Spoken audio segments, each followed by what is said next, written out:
তাহারাত বা পবিত্রতা আসলে কাকে বোঝানো হয়, এ সম্পর্কে আমাদের কতটুকু জ্ঞান আছে, আমরা কতটুকু পবিত্রতা মেইনটেইন করে চলি, এ সম্পর্কে আমাদের জ্ঞান অর্জন করা খুবই জরুরি। অন্তত মিনিমাম একটা জ্ঞান রাখা আমাদের অবশ্য কর্তব্য।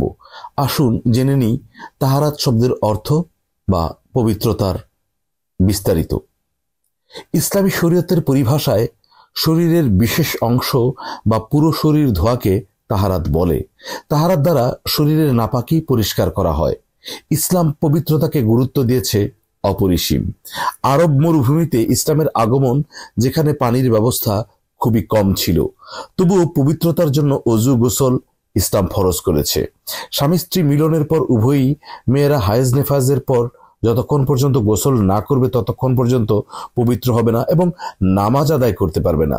আল্লাহ পাক পবিত্র কোরআনে ইরশাদ করেছেন, তোমরা যদি অপবিত্র থাকো উত্তম রূপে পবিত্র হও। সূরা মাইদা ৫-৬। শুধুমাত্র শরীর পাক হলে নামাজ পড়া যাবে না, পরিধেয় কাপড়ও পবিত্র হতে হবে। আল্লাহ পাক পবিত্র কোরআনে ঘোষণা করেছেন, তোমাদের পরিচ্ছদ পবিত্র রাখো। সূরা মুদ্দাসসির ৭৪। পাক সাফ পরিষ্কার পরিচ্ছন্নতাকে ইসলাম বিশেষ গুরুত্ব প্রদান করেছে। মহানবী হযরত মুহাম্মদ সাল্লাল্লাহু আলাইহি ওয়াসাল্লাম ইরশাদ করেছেন, পবিত্রতা ঈমানের অঙ্গ। সূত্র মুসলিম শরীফ, মেশকাত শরীফ, পৃষ্ঠা ৩৮। যারা পরিষ্কার পরিচ্ছন্ন এবং পবিত্র থাকেন তাদেরকে মহান আল্লাহ পাক খুবই ভালোবাসেন। পবিত্র কুরআনে ইরশাদ হয়েছে, তওবাকারীকে আল্লাহ পাক ভালোবাসেন এবং যারা পবিত্র থাকেন তাদেরকেও ভালোবাসেন। সূরা বাকারা। খাঁটি মুসলমান হতে হলে পবিত্রতাকে অনুসরণ করতে হবে। দেহের পবিত্রতার মনের উপর প্রভাব পড়ে, তাই দেহকে পবিত্র রাখতে আল্লাহ পাক বারবার নির্দেশ দিয়েছেন।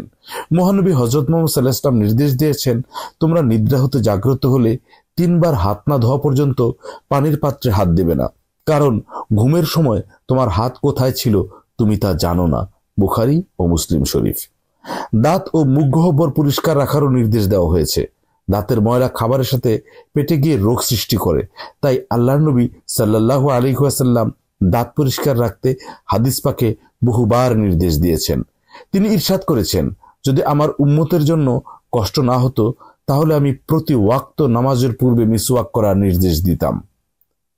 প্রস্রাব পায়খানার পর ইস্তিনজায় মাটি দ্বারা হাত পরিষ্কার করার কথাই হাদিসে উল্লেখ আছে, যাতে ব্যবহৃত হাতের মধ্যে কোনো ধরনের দূষিত জীবাণু না থাকে। ইস্তিনজার কাজে বাম হাত ব্যবহার করা এবং ডান হাত ব্যবহার না করার নির্দেশ দেওয়া হয়েছে। ইসলামী শরীয়তের দৃষ্টিতে প্রস্রাব পায়খানার পর পবিত্রতা অর্জনকে ইস্তিনজা বলে। ইস্তিনজাকে অবহেলা করা পাপ, তার কারণে কবরে আযাব হয় বলে হাদিসে পাকে উল্লেখ আছে। মহানবী হযরত মুহাম্মদ সাল্লাল্লাহু আলাইহি ওয়াসাল্লাম ইরশাদ করেছেন, বিখ্যাত সাহাবী হযরত ইবনে আব্বাস রাদিয়াল্লাহু আনহু বর্ণনা করেছেন, রাসূল সাল্লাল্লাহু আলাইহি ওয়াসাল্লাম দুটি কবরের পাশ দিয়ে যাচ্ছিলেন। এমন সময় তিনি দেখতে পেলেন এই দুজন কবরবাসীর উপর কঠিন আযাব হচ্ছে, কারণ তাদের একজন প্রস্রাবের পর ভালোভাবে পবিত্রতা অর্জন করত না। আবু দাউদ ও তিরমিজি শরীফ। ইসলামে পবিত্রতা অর্জনের গুরুত্ব অপরিসীম। পবিত্রতা অর্জন ছাড়া আল্লাহ তাআলার ইবাদত বন্দেগী করা সম্ভব নয়। বিশেষ করে ইসলামের গুরুত্বপূর্ণ ও প্রধান শারীরিক ইবাদত নামাজ, আর্থিক ও শারীরিক ইবাদত হজ ও ওমরা সম্পন্ন করা সম্ভব নয়। আল্লাহ তাআলা মুসলিম উম্মাহকে তার প্রিয় হওয়ার জন্য সবসময় পবিত্র থাকার তৌফিক দান করুন। পবিত্রতা অর্জনের গুরুত্ব মানুষের কাছে পৌঁছে দেওয়ার তৌফিক দান করুন। আমিন।